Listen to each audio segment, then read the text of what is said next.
Kisah di Tanah Karo, Sumatera Utara, berdirilah sebuah negeri yang dipimpin oleh raja yang arif dan bijaksana. Saat itu, penduduk negeri itu belum mengenal makanan padi. Makanan pokok mereka adalah buah kayu yang banyak terdapat di sekitar mereka. Meski hanya menggantungkan hidup pada buah kayu tersebut, mereka dapat hidup makmur dan sejahtera. Suatu ketika, kemarau panjang melanda negeri tersebut, hingga pepohonan yang baru saja mulai berbuah menjadi layu. Malapetaka itu pun menyebabkan seluruh penduduk negeri menderita kelaparan. Di antara penduduk negeri tersebut, ada seorang anak yatim itu bernama Sri Bruda yang menangis di pangkuan ibunya. Ibu, aku lapar, aku makan. Sabarnya, nanti akan ada makanan. Pada akhirnya, si Brudayang pun meninggal dunia akibat kelaparan. Para warga yang mengetahui hal tersebut segera mengubur si Brudayang, sementara ibu Sri Brudayang sejak kepergian anaknya, kesedihan sang ibu semakin bertambah karena hidupnya semakin sepi. Orang-orang yang dia sayangi dan cintai semuanya telah pergi meninggalkan dirinya untuk selama-lamanya. Tidak ada gunanya aku hidup di dunia ini. Semua yang aku sayangi telah musnah.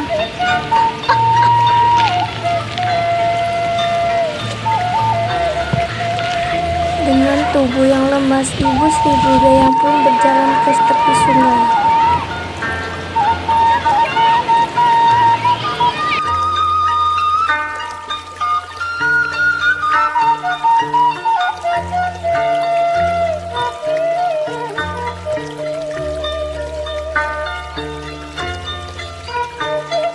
Ajaibnya, saat tubuh ibu Sri Brudayang telah menyentuh air, seketika ia menjadi seekor ikan emas. Tidak ada seorang pun yang menyaksikan peristiwa ajaib tersebut, karena mereka semua hanya mempedulikan diri sendiri, yaitu bergelut melawan rasa lapar sudah beberapa bulan lalu. Namun, musim kemarau belum juga berakhir. Semua tumbuh-tumbuhan yang telah mengering bagaikan habis terbakar kobaran api. Semakin banyak korban, hampir setiap hari terdengar isak tangis kematian yang memilukan di negeri tersebut. Pada suatu hari, terlihat dua anak perempuan sedang mengeruk-geruk tanah di bukit yang sudah gersang.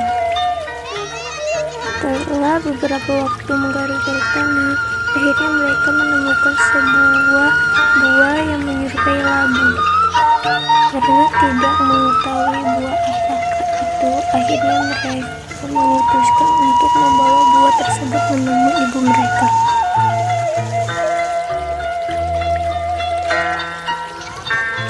Pada akhirnya, ibu mereka pun tidak mengetahui buah tersebut. Penemuan buah tersebut membuat gempar seluruh penduduk negeri. Sang raja yang mendengar kabar dari salah seorang warga pun berkenang datang untuk melihat.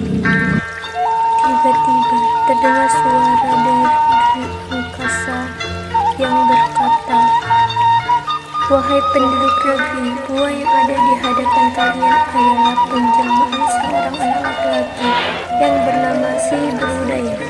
Potonglah buah itu hingga halus dan kemudian tanamlah dan tumbuh menjadi subur.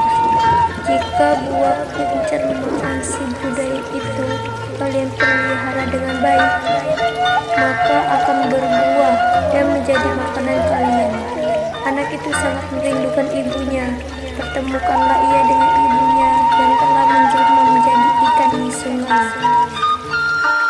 Niscaya kalian tidak akan kelaparan lagi.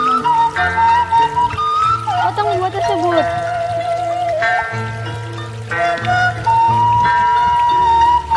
Akhirnya, para warga pun bergegas untuk menanam buah tersebut.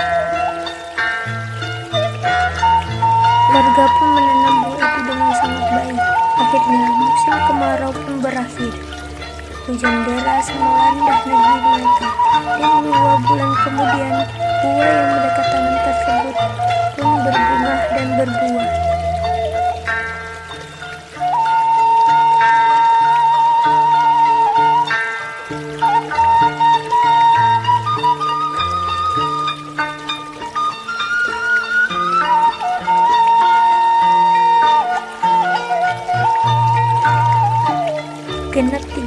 dan buah itu pun menguning dan siap dipanen.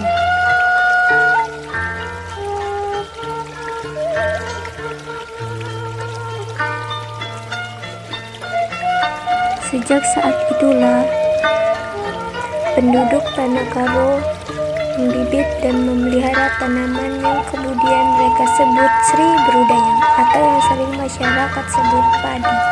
Itulah kisah tanaman padi dari Tanah Karo.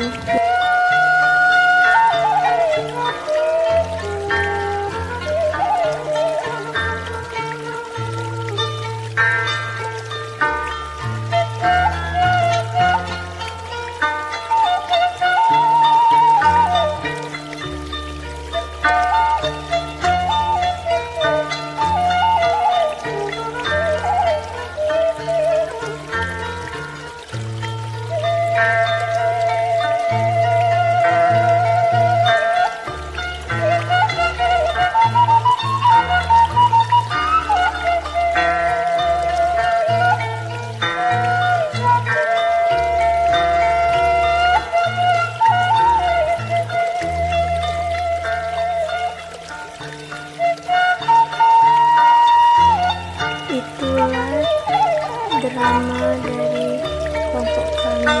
Jika ada kesalahan atau perkataan saya yang berkenan, saya minta maaf dan terima kasih atas waktu yang Anda